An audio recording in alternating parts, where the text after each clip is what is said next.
Hello दोस्तों, जय हिंद।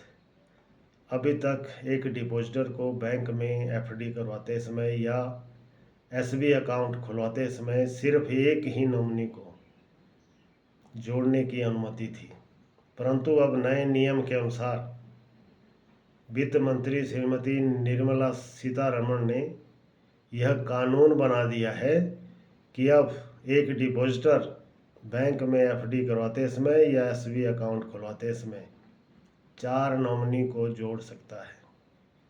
यह वह सीक्वेंस वाइज जोड़ सकता है, अर्थात नॉमिनी 1 को वह कितना परसेंट देना चाहता है, नॉमिनी 2 को वह कितना परसेंट देना चाहता है तथा नॉमिनी 3 को वह कितना परसेंट देना चाहता है, यह भी वह अपने रहते ही तय कर सकता है।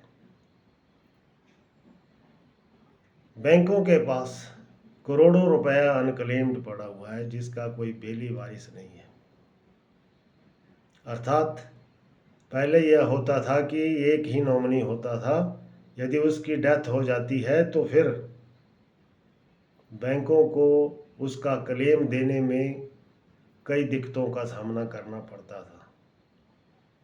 इस समस्या से बचने के लिए ही सरकार को इस नए नियम को बनाने की ज़रूरत महसूस हुई।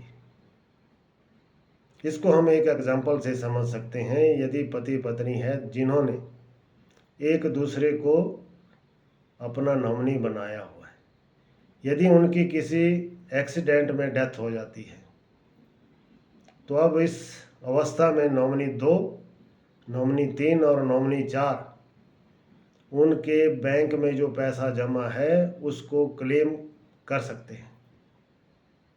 तो इस प्रकार से नया नियम बनाने से अब बैंकों को भी क्लेम सेटल करने में सहूलत होगी तथा जो दावेदार हैं उनको भी जल्दी पैसा मिल सकता है।